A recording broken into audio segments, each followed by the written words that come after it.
Hello guys, good morning to all. My name is Shivam Tyagi. Welcome to Study Funda.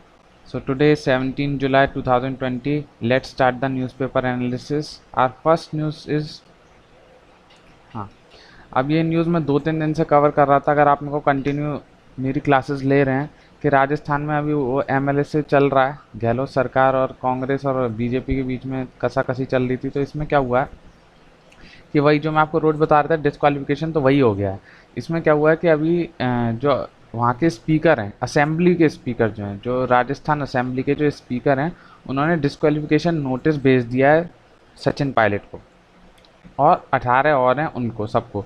तो सचिन पायलट जी जो है वो high court चले गए। मैंने आपको बताया था जो स्पीकर का डिसीजन है उसे हम चैलेंज कर सकते हैं, उसका हम जुडिशियल रिव्यू कर सकते हैं। तो सचिन पायलट जी जो है वो हाई कोर्ट चले गए। इतना हमें जानना जरूरी नहीं है, तो पॉलिटिक्स है। हमें क्या जानना जरूरी है एग्जाम पॉइंट ऑफ व्यू से कि डिस्क्वालिफिकेशन क्या होती हैं किसी एमपी या एमएलए को, या कब डिस्क्वालीफाई हो सकता है। दोनों के लिए होती हैं यही। अगर कोई ऑफिस ऑफ प्रॉफिट हो, मतलब कोई वो और काम करता हो, अगर वो एमपी एमएलए और कोई और सरकारी काम करता है तो वो डिस्क्वालीफाई हो जाएगा। अनसाउंड माइंड, ये तो आप समझ ही गए होंगे, समझाने की ज़रूरत नहीं। अनडिस्चार्ज इंसॉल्वेंट, कुछ गलत काम करता है तो भी वो डिस्क्वालीफाई हो जाएगा। Not citizen of India, India का सिटीजन नहीं है तो भी डिस्क्वालीफाई हो जाएगा। अदर मेड बाय पार्लियामेंट, ये आपने पढ़ा होगा representation of people act in 1951। इसमें अगर पार्लियामेंट इसमें कोई रूल बनाती है, पार्लियामेंट अगर इसमें रूल बनाती है कोई रिप्रेजेंटेशन ऑफ पीपल एक्ट 1951 में, तो भी वो डिस्क्वालीफाई हो सकता है। जैसे इसमें एक रूल है कि इम्प्रिजमेंट ऑफ 2 ईयर्स, अगर कोई एमपी या एमएलए 2 साल के लिए कंटिन्यू जेल रहा है इलेक्शन से पहले, तो वो डिस्क्वालीफाई हो जाएगा। ये वाला रूल कॉन्स्टिट्यूशन में नहीं है। आप ये लोग ध्यान रखिएगा कि ये जो इम्प्रिजेंट वाला जो रूल है वो कॉन्स्टिट्यूशन में नहीं है, वो इसमें है रिप्रेजेंटेशन ऑफ पीपल एक्ट 1951 में। और डिस्क्वालीफाई अंडर 10th शेड्यूल, ये अभी यूज़ हुआ है। ये डिस्क्वालिफिकेशन इस वाले केस में यूज़ हो रही है। 10th शेड्यूल हमारा वही है, anti defection law. Very important. अब तो ये न्यूज़ में आया है तो अब तो बहुत ही इंपॉर्टेंट हो गया। ये मैं आपको 2-3 दिन से बता भी रहा था, ये सब नहीं बता रहा था, तो मैंने आज सारी डिस्क्वालिफिकेशन बता दी। कभी कभी वो डिस्क्वालिफिकेशन पूछ लेता है कि इसमें से कौन सी डिस्क्वालिफिकेशन नहीं है, तो आप याद रखेंगे ये सारी डिस्क्वालिफिकेशन है। सो हमारी अब नेक्स्ट न्यूज़ जो है वो है, हाँ, इसको मैं और एक्सप्लेन करता हूँ क्योंकि इसमें अब क्वेश्चन आने के चांसेस बहुत ही बढ़ गए हैं, तो अब इसको एक्सप्लेन करना ही पड़ेगा। तो इसमें क्या हुआ कि मैं आपको जैसे रोज़ जिस केस का नाम बस बताता था वो आज अखबार में भी आ गया, कीतो होलोहान केस। जो मेरे को रेगुलर फॉलो कर रहे हैं उनको पता ही है कौन सा केस है, कीतो होलोहान केस। इसमें ये डिसाइड हुआ था कि जुडिशियल रिव्यू हो सकता है, सुप्रीम कोर्ट जो है वो जुडिशियल रिव्यू कर सकता है किसी भी केस का। लेकिन इस वाले केस में क्या खास बात है कि तो लोन केस तो मैंने बता दिया 10th शेड्यूल में आता है कि क्या कहते हैं हमारा एंटी डिफेक्शन लॉ। इसमें क्या बोला गया था कि had said that judicial review cannot be available at a stage prior to making of decision by the speaker and the action would not be permissible। इसमें ये बोला गया था स्पीकर जब डिसीजन ले ले कि तुम डिस्क्वालीफाई हो गए हो तब जुडिशियल रिव्यू होगा, ना कि स्पीकर ने आपको नोटिस भेजा तब आप जुडिशियल रिव्यू ले रहे हो। आप फिर से समझिए इसका क्या मतलब है कि जब स्पीकर बोल दे कि आप डिस्क्वालीफाई हो गए हो तब आप कोर्ट में जा सकते हो, ना कि स्पीकर ने तो अभी नोटिस दिया है आपको कि आप डिस्क्वालीफाई हो सकते हैं, हमें बताओ कि अब क्या प्रॉब्लम है, तो आप कोर्ट में कैसे चले गए। तो एक तो ये कंडीशन है। इसका एक्सेप्शन क्या है इस कंडीशन का कि अगर कोई बहुत इंपॉर्टेंट काम हो, the suspension which gave immediate and irreversible repercussions, मतलब बहुत ही, अगर जैसे आपका डिफेक्शन हो रहा है, जैसे इस केस में राजस्थान में डिफेक्शन हो रहा है, तो इससे क्या होगा कि जो गहलोत सर की सरकार है उसमें 200 लोगों उनको चाहिए। मैं आपको पॉलिटिक्स बता ही देता हूँ थोड़ी सी। उन्हें 200 लोगों का फ्लोर टेस्ट कराना पड़ेगा। अगर ये सचिन पायलट साहब डिस्क्वालीफाई हो जाते हैं तो उनकी जो मेजोरिटी है वो अपने आप डिक्रीज कर जाएगी, 180 के आसपास पहुंच जाएगी। तो उनको फ्लोर टेस्ट कराना ईजी हो जाएगा, वो कॉन्फिडेंस मोशन को जीत जाएंगे, तो उनकी सरकार गिरने से बच जाएगी। तो ये मेन रीज़न है। तो इसमें यही कहा गया, ये वाली जो डिस्क्वालिफिकेशन जो मैंने आपको बताई है ये तभी ये तो हो ही गया, तो मैंने आपको बताई दिया। आप बस आप ये जान लीजिए कि एंटी डिफेक्शन लॉ क्या होता है, ये इंपॉर्टेंट है। फिर भी पॉलिटिक्स में नहीं घुसना हमें। एंटी डिफेक्शन लॉ कॉन्स्टिट्यूशन में नहीं था, ये 52 अमेंडमेंट एक्ट से चालू किया गया। इस पहले से कॉन्स्टिट्यूशन में नहीं था। इसमें पहले क्या होता कि बहुत सारे एमपी एमएलए पैसे के लालच में, किसी और चीज़ के लालच में एक पार्टी से दूसरी पार्टी चले जाते थे। तो इस चीज़ को रोकने के लिए एंटी डिफेक्शन लॉ लाया गया। इसमें 101 102 आर्टिकल एमपी के लिए और 190 191 जो है वो एमएलए के लिए। तो अभी ये दोनों यूज़ हो रहे हैं 190 और 191, और ये 10th शेड्यूल में ऐड किया गया है। तो मैंने आपको बता दिया इसमें 3 डिस्क्वालिफिकेशन है, एक तो मेंबर ऑफ पॉलिटिकल पार्टी के लिए, एक इंडिपेंडेंट मेंबर के लिए, एक नॉमिनेटेड मेंबर के लिए। जो अभी इस केस में यूज़ हो रही है वो ये वाली हो रही है। If he voluntarily gives up party membership, कि वो अपनी पार्टी मेंबरशिप छोड़ रहे हैं सचिन पायलट साहब। ऐसा कांग्रेस कह रही है, ऐसा स्पीकर कह रहे हैं, लेकिन सचिन पायलट साहब कह रहे हैं कि मैंने तो आज तक बोला ही नहीं है कि मैं पार्टी छोड़ रहा हूँ, कांग्रेस छोड़ रहा हूँ। लेकिन जो डिस्क्वालिफिकेशन हो रहा है वो इस चीज़ पे हो रहा है, इस कंडीशन पे, if he voluntary gives up party membership. दूसरा है, अगर वो पार्टी विप से अलग वोट कर देते हैं, जैसे पार्टी बोल रही थी ए को वोट करो, उन्होंने बी को वोट कर दिया, तो भी डिस्क्वालीफाई हो जाएंगे। तो सचिन पायलट साहब ये भी कह रहे हैं कि मैंने तो पार्टी के अगेंस्ट कोई विप में कुछ भागीदार लिया नहीं है, मैंने पार्टी छोड़ने को भी नहीं बोला, तो मेरे खिलाफ डिस्क्वालिफिकेशन मोशन कैसे पास हो गया। तो अब ये कोर्ट में फैसला भी, जब कोर्ट का फैसला आएगा तब मैं आपको और बताऊंगा। दूसरी कंडीशन है इंडिपेंडेंट मेंबर, अगर कोई निर्दलीय व्यक्ति है तो अगर वो लड़ाई इंडिपेंडेंट है तो कोई पार्टी अगर ज्वाइन करेगा तो वो डिस्क्वालीफाई हो जाएगा। तीसरा है नॉमिनेटेड मेंबर, जैसे नॉमिनेटेड मेंबर आपको पता है राज्यसभा में भी नॉमिनेट होते हैं, लोकसभा में भी नॉमिनेट होते हैं। तो अगर कोई नॉमिनेटेड मेंबर अगर 6 महीने के अंदर, ये 6 महीने याद रखिएगा, 6 महीने वेरी इंपॉर्टेंट, 6 महीने के अंदर अगर किसी पॉलिटिकल पार्टी को ज्वाइन कर लेता है तो वो डिस्क्वालीफाई नहीं होगा। अगर वो 6 महीने के बाद ज्वाइन करेगा तो डिस्क्वालीफाई हो जाएगा। इसमें 2 एक्सेप्शन है, एक तो 2/3 का एक्सेप्शन, अगर कोई पार्टी के मेंबर 2/3 मेंबर एक पार्टी को छोड़ के दूसरी पार्टी में मर्ज हो जाते हैं, मर्जर, 2/3 मर्जर, आप ऐसे शॉर्ट में याद रखिएगा, 2/3 मर्जर एक्सेप्शन है। अगर किसी पार्टी के 2/3 लोग किसी दूसरी पार्टी में मर्ज कर जाते हैं तो वो डिस्क्वालीफाई नहीं होगा। ये कंडीशन जो ऐड की गई है वो 91st कॉन्स्टिट्यूशन अमेंडमेंट एक्ट से ऐड की गई, ठीक है। और दूसरी कंडीशन है प्रिसाइडिंग ऑफिसर की, जैसे मान के चलिए कि लोकसभा में हमारे स्पीकर साहब हैं, तो स्पीकर साहब पहले किसी पार्टी से रहे होंगे, तो जब वो स्पीकर बने तो उन्हें अपनी पॉलिटिकल पार्टी छोड़नी पड़ी, लेकिन जब वो स्पीकर के पद को छोड़ेंगे, जब स्पीकर के पद से वो रिटायर हो जाएंगे, तो वो चाहे तो अपनी फिर से पॉलिटिकल पार्टी को ज्वाइन कर सकते हैं, तो ये भी डिस्क्वालिफिकेशन नहीं माना जाएगा। डिसाइड कौन करेगा कि डिस्क्वालिफिकेशन है, तो इधर भी आप देख सकते हैं कि स्पीकर का डिसीजन फाइनल है, जो डिसाइड कर सकता है। भले आप अगर स्टेट में तो भी स्पीकर और सेंट्रल में तो भी स्पीकर, राज्यसभा में तो चेयरमैन और दोनों जगह चेयरमैन ही होगा। तो स्पीकर का डिसीजन फाइनल है। आपको बस याद रखना है कि जुडिशियल रिव्यू हो सकता है, केस का नाम याद रखना कीतो होलोवान, अब तो देखिए लिख के भी आ गया, अब तो याद रखना ही पड़ेगा आपको। और ये एंटी डिफेक्शन लॉ में जो जो मैंने बताया ये सब याद रखना पड़ेगा। अब ये 2-3 दिन न्यूज़ में आएगा तो मैं डेली आपको यही चीज़ रिवाइज कराऊंगा, आपको वैसे ही याद हो जाएगी। कल भी आएगा क्योंकि जब डिसीजन आ जाएगा तो फिर इसके बारे में आएगा, तो मैं फिर आपको अच्छे से और दोबारा बताऊंगा। सो द नेक्स्ट न्यूज़ इज, हाँ, ये अभी मैटरनल मोर्टेलिटी रेट, ये डायरेक्ट क्वेश्चन होता है, what is maternal mortality rate. तो WHO की डेफिनेशन क्या कहती है, मैटरनल डेथ मतलब माँ की मृत्यु, मैटरनल जो माँ की मृत्यु होती है, जब माँ किसी बच्चे को जन्म देती है उस समय अगर माँ की मृत्यु हो जाए तो उसको हम बोलते हैं मैटरनल डेथ। तो मैटरनल डेथ WHO के अनुसार क्या है कि अगर या तो डेथ हो जाए वुमेन की वाइल प्रेग्नेंट, या with in 42 days of termination of pregnancy, अगर वो 42 डेज के अंदर अपने प्रेगनेंसी को ख़त्म कर देती है, अबॉर्ट कर देती है, तो उसको भी हम इसी में शामिल करेंगे मैटरनल मोर्टेलिटी रेट में। तो 2 कंडीशन है WHO के अनुसार, एक तो डेथ हो जाए और दूसरा 42 डेज की अगर टर्मिनेशन कर देती है तो वो भी मैटरनल मोर्टेलिटी रेट में काउंट किया जाएगा। अभी क्या हुआ है कि ये देखिए, आप ग्राफ से समझ सकते हैं कि 2007 से हमारी मैटरनल मोर्टेलिटी रेट इतनी डिक्लाइन हो रही है। ये देखिए ग्राफ से आपको समझ में आएगा, इसको बोलते हैं स्टीप डिक्लाइन, तेजी से डिक्लाइन हो रही है। कोई भी एक ऐसा ईयर नहीं है जिसमें थोड़ी बहुत बढ़ रही हो। तो मैटरनल मोर्टेलिटी डिक्लाइन हो गई है 113, जो 2016-18 में 113 थी, वो 122 थी 2015-17 में और 130 थी 2014-16 में। तो ये तो अच्छी बात है कि हमारी मैटरनल मोर्टेलिटी डिक्लाइन हो रही है, मृत्यु कम हो रही है। इंडिकेटर क्या है, ये क्वेश्चन होता है, बस ये WHO का नहीं पूछा है। नंबर ऑफ डेथ्स पर 1000 लाइव बर्थ्स, कितनी डेथ हो रही हैं 1 लाख बच्चों के पैदा होने पर, कितनी डेथ हो रही हैं 1 लाख बच्चों के पैदा होने पर, ये होता है हमारा MMR। ये आपको याद रखना है, नंबर ऑफ डेथ्स पर 1 लाख लाइफ, ये वेरी इंपॉर्टेंट।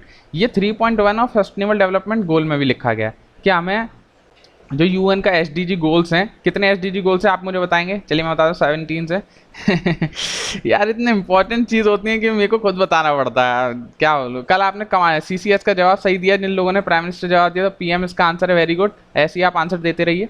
तो SDG मैंने आपको बता दिया टोटल 17 है, इसमें 3.1 है वो मैटरनल मोर्टेलिटी रेट का बोलता है कि 70 होनी चाहिए, पर 1 लाख लाइव बर्थ पे 70 ही मौत होनी चाहिए, बस ये 3.1 है SDG का। अच्छा, आप मेरे को SDG के बारे में बताएंगे कि इसे कंप्लीट करने का गोल टाइम कहाँ है, कौन सा ईयर है, इसमें जो हमें टारगेट सेट करे गए हैं वो किस ईयर तक के टारगेट सेट करे गए हैं, आप बस मुझे ये बताएंगे।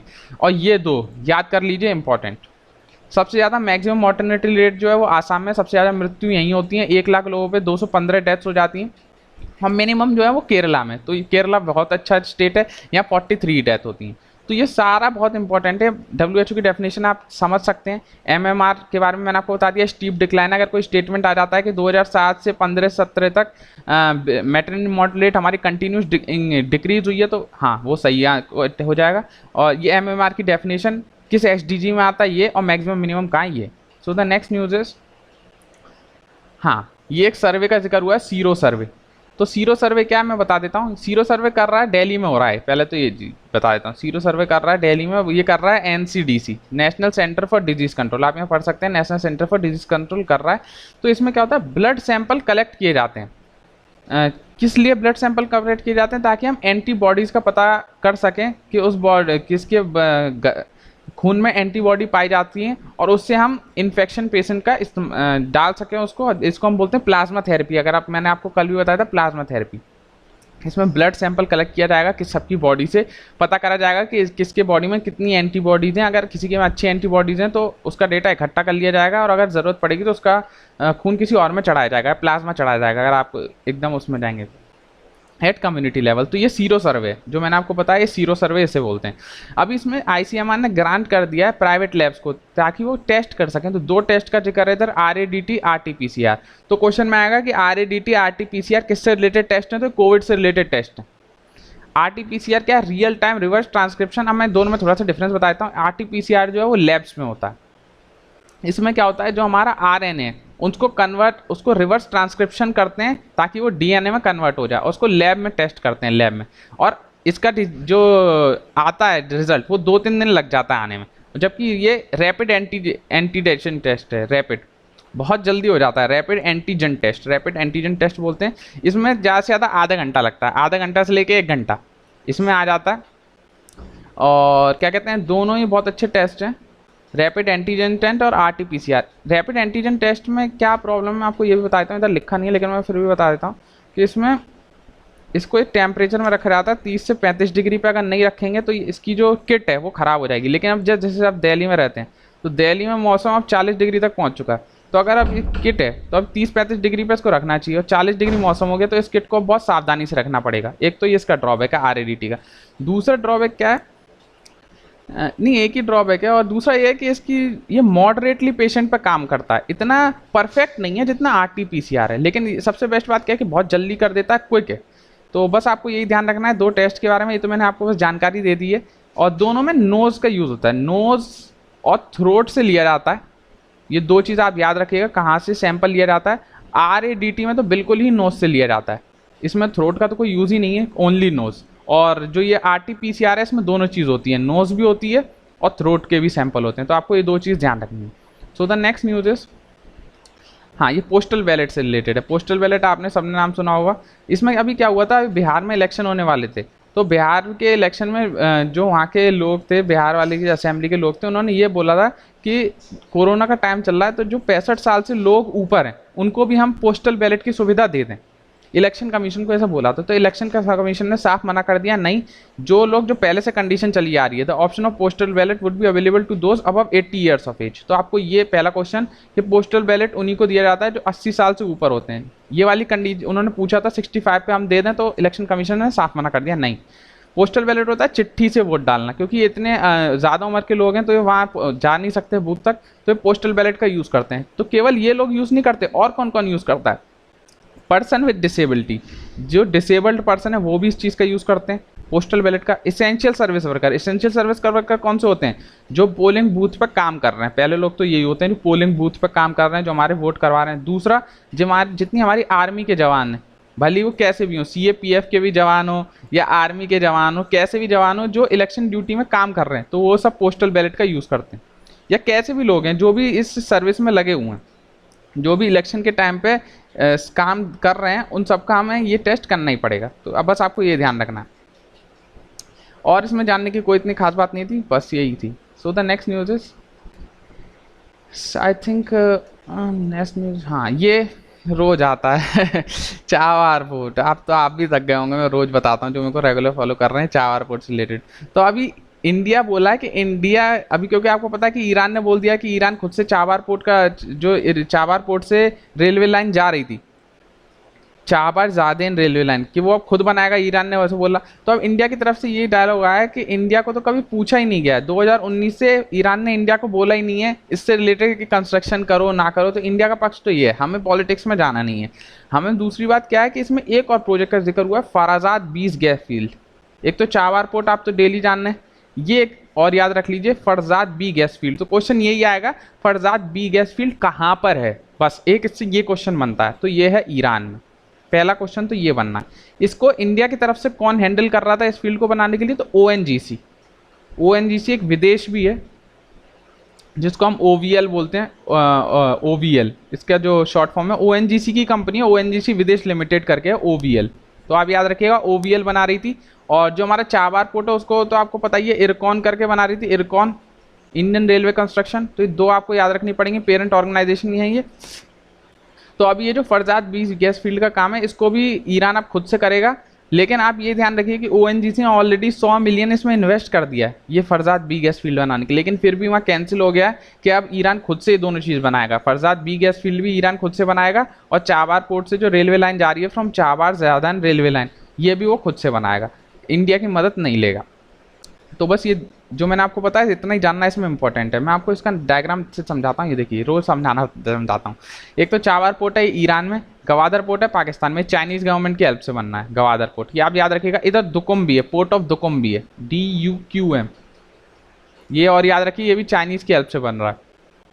तो अब ये जो रेलवे लाइन है ये जो चाबार पोर्ट से जादेन जा रही है, ये पहले इंडिया बनाने वाला था ऐसा बोल रहे हैं, इरकॉन कंपनी बनाने वाली थी, लेकिन अब ईरान खुद से बोल रहा है कि हम खुद से बनाएंगे। ये देखिए ये road plus rail route project है, ये ट्रायलिटरल था, ट्रायलिटरल। इसमें ईरान आता था, इंडिया आता था और अफगानिस्तान आता था, तीनों आते थे। तो इसमें रेल रूट प्रोजेक्ट था from Delaram to Chabahar port, लेकिन अब ये ईरान खुद बना रही है। इसका फ़ायदा क्या होता है, जैसे हमें मिडिल ईस्ट में या रशिया की तरफ में जाना है तो हमें यहाँ से जाना पड़ता था, लेकिन पाकिस्तान मना करता था कि हम आपको रास्ता नहीं देंगे जाने के लिए। तो हमने ये वाला रास्ता ढूंढा था, ऑल्टरनेटिव रूट, ताकि हम मिडिल ईस्ट में जा सकें, हम रशिया में जा सकें, हम यूरोपियन यूनियन में जा सकें, कहीं भी हम आसानी से क्या कर सकें, हम ट्रेड कर सकें, ट्रेड कर सकें, कनेक्टिविटी बढ़ा सकें, कनेक्टिविटी एक्सपोर्ट कर सकें, ऑयल फील्ड, ये एक्सपोर्ट कर सकें हम ऑयल। तो ये आप अपने आंसर में यूज़ करिए ऐसी चीज़ें, ये चीज़ मैं बता रहा हूँ। तो इसमें बस यही जानने वाली ज़रूरी बात थी। सो द नेक्स्ट न्यूज़ इज़, हाँ ये अभी हाइड्रोक्लोरोक्विन आपको पता है कोविड की दवा है ऐसा बोलते हैं, पर ये कोविड की दवा नहीं है ये एक ऑल्टरनेटिव यूज़ कर रहे हैं आप। अगर मैं आपको हिंदी में बताऊँ तो ये जुगाड़ बोलते हैं, इसे जुगाड़ चल रहा है इंडिया में, ये इसकी सही दवा नहीं है। तो अभी हाइड्रोक्लोरोक्विन जो है ब्राज़ील के प्रेसिडेंट जो हैं जेल बोल्सोनारो, तो ये ठीक हो गए हैं दवाई खा के, तो ये इंडिया को थैंक यू बोल रहे हैं कि मैं दवाई से ठीक हो गया हूँ। ये जेल बोल्सोनारो आप ध्यान रखिएगा हमारे रिपब्लिक डे परेड में भी आए थे, यही थे हमारे चीफ गेस्ट, आप ये ध्यान रखिएगा। दूसरा तो हमें ये जानना ज़रूरी नहीं है, बस हमें ये ध्यान रखना है कि ये बहुत सारी दवाइयाँ जो कोरोना के टाइम पे आ रही हैं, तो मैं आपको इनके बारे में बताता हूँ, बहुत ज़रूरी है, क्योंकि हर कोई कंफ्यूज कर देता है, ये सोचते हैं हाइड्रोक्लोरोक्विन कोरोना की दवाई है, तो नहीं, ये कोरोना की दवाई है ही नहीं। ऐसी जितनी दवाई है कोई भी कोरोना की दवाई नहीं है। जैसे एक आई थी लोपिनिवीर और रिटोनोवीर, तो ये HIV के अगेंस्ट यूज़ होती है। एक थी डीक्सामेथासोन, तो ये आर्थराइटिस के लिए यूज़ होती है। ये हमारी हाइड्रोक्लोरोक्विन ये मलेरिया के लिए यूज़ होती है, मलेरियल ड्रग है। फाइविपिरिवीर तो ये वायरल ड्रग है, देखिए ऊपर वाला मलेरियल ड्रग था, नीचे वाला वायरल ड्रग है फॉर इन्फ्लुएंजा वायरस के लिए। रेमडेसिविर तो एंटी वायरल ड्रग है। तो ये 5 के 5 आपको पता करने पड़ेंगे किस चीज़ से रिलेटेड है, क्योंकि क्वेश्चन ये आएगा लोपिनिवीर और रिटोनिवीर किस डिजीज के लिए यूज होती है, तो HIV। हाइड्रोक्लोरोक्विन में आ जाएगा ये एंटी मलेरियल ड्रग है कि एंटी वायरल ड्रग है, कोरोना के लिए यूज होती है, क्या होता है। तो आपको याद रखना कि एंटी मलेरियल ड्रग है, वायरल ड्रग नहीं है। ऐसी फेविपिर तो ये वायरल ड्रग है, रेमडेसिविर ये एंटी वायरल ड्रग है। तो बस इसमें यही जानना ज़रूरी है, न्यूज़ इतनी इंपॉर्टेंट नहीं है। और ये जितनी दवाएं आएंगी मैं आपको लास्ट में एक लिस्ट दूंगा, सारी दवाई किससे। अभी तक ये 5 ही दवाई जो मेजरली मार्केट में आ चुकी हैं, इसलिए मैंने आपको इनके बारे में बताया, क्योंकि जितनी दवाई हैं सब मार्केट में आ चुकी हैं। तो और कोई अगर आएगी मार्केट में तो फिर इसमें ऐड कर दूंगा, लास्ट तक जितनी दवाई आ जाएंगी तो मैं आपको इसकी प्रॉपर लिस्ट भी दे दूंगा। So the next news are over. ये आज नेशनल पार्क का जिक्र हुआ था न्यूज़पेपर में, काजीरंगा नेशनल पार्क। तो आप मुझे बताएंगे ये कहाँ पर है, ये किस चीज़ के लिए फेमस है। एक यहाँ स्पेशल चीज़ पाई जाती है, एनिमल पाया जाता है, मैं आपको ये बता देता हूँ उस चीज़ के लिए फेमस है, ये आप मेरे को बताएंगे। और कौन सी रिवर पास होती है, ये एक क्वेश्चन है UPSC का CAPF के लिए, आप ध्यान रखिएगा, बहुत ही इंपॉर्टेंट क्वेश्चन है। ऐसे ही क्वेश्चन आते हैं, अगर आप चेक करेंगे प्रीवियस ईयर पेपर कि वो नेशनल पार्क कहाँ पर है ये आएगा, ये किस चीज़ के लिए फेमस है ये पूछ लेंगे, ये पूछेंगे कौन सी रिवर पास होती है, ये तो उनका फेवरेट क्वेश्चन है। इसमें ये लोग क्या करते हैं, इधर 4 नेशनल पार्क के नाम दे देंगे, इधर 4 रिवर के नाम दे देंगे, मिलाओ। तो ये तो आपको याद रखना ही पड़ेगा। अगर आप भी खुद से कोई नेशनल पार्क तैयार कर रहे हैं तो प्लीज़ आप विकिपीडिया करा करिए, कुछ भी करिए, उसमें आप ये जरूर ध्यान रखा करिए कि इसके आसपास कौन सी रिवर पास हो रही है, वो आप लिख लिया करिए, वही क्वेश्चन होता है। ये कोई नहीं पूछेगा, ये तो आउटडेटेड क्वेश्चन हो गए कि काजीरंगा नेशनल पार्क कहाँ पर होता है, ये आजकल कोई नहीं पूछेगा, ये एसएससी में भी नहीं आता है, आप ये ध्यान रखिए। अब ऐसे क्वेश्चन आने लगे हैं क्योंकि कॉम्पिटिशन लेवल बहुत इंक्रीज हो गया है। So I hope you like my lecture, please share subscribe. आप लोग शेयर नहीं करते हैं, और जितने लोग देख रहे हैं प्लीज़ वो सब्सक्राइब करके जाया करिए। अगर आपको हमारा लेक्चर अच्छा लग रहा है तो प्लीज़ सब्सक्राइब इट, और वहाँ पर एक नोटिफिकेशन बेल है, तो आप अगर उस नोटिफिकेशन बेल को दबा देंगे तो आपको हमारा लेक्चर ऑन टाइम मिलेगा, आपको नोटिफिकेशन जाएगी, आप उसी टाइम हमारा लेक्चर देख सकते हैं। और प्लीज़ शेयर इट, अगर आप शेयर नहीं करेंगे तो ज़्यादा लोगों तक ये पहुँचेगा नहीं और हमारे ऐसे ही बेकार चला जाएगा। ये हमने आप लोगों के लिए दोबारा से चालू करा, जैसे आप सबको पता है कि ये बीच में सीरीज़ बंद हो गई थी, लेकिन हमने इसे दोबारा चालू करा आप लोगों की डिमांड पे। तो please share it, like it, और कोई भी दिक्कत लगती है लेक्चर में, किसी भी तरह की कोई भी दिक्कत लगती है, आप प्लीज़ कमेंट सेक्शन का यूज़ करिए, हम 100% रिप्लाई देंगे, नहीं तो मैं स्लाइड्स में रिप्लाई देता हूँ। एक बच्चे ने क्वेश्चन पूछा था कि सर आप पेपर 2 से रिलेटेड कुछ बता दिया करिए रोज, तो पेपर 2 के लिए हम सेपरेट वीडियो लाएंगे, मैं फिर से कवर करूँगा। एक ने पूछा था कि एडिटोरियल आप नहीं पढ़ाते हैं सर, 1-2 मिस कर देते, तो मैं एडिटोरियल इसलिए नहीं पढ़ाता क्योंकि वो आप लोगों के किसी काम के नहीं, क्योंकि आप सिविल सर्विस की जो बोल रहे हैं, अगर सिविल सर्विस की तैयारी कर रहे हैं तो अलग बात है, लेकिन अगर आप डिफेंस से रिलेटेड तैयारी कर रहे हैं तो जो इंपॉर्टेंट न्यूज़ डिफेंस से रिलेटेड होती है बस मैं वो आपको बताता हूँ। बहुत बार एडिटोरियल क्या होता है, एडिटोरियल में केवल सजेशंस ही होते हैं, तो आपको बस 200 वर्ड्स का आंसर लिखना है, उसमें मैं आपको ओनली सजेशंस कैसे बता दूं। अगर कोई इंपॉर्टेंट एडिटोरियल होगा तो मैं उसको यहाँ बिल्कुल डिस्कस करूंगा, आप उसकी टेंशन में लीजिए, आप हम पे 100% कॉन्फिडेंस रख सकते हैं। So please share the lecture, thank you all, bye bye.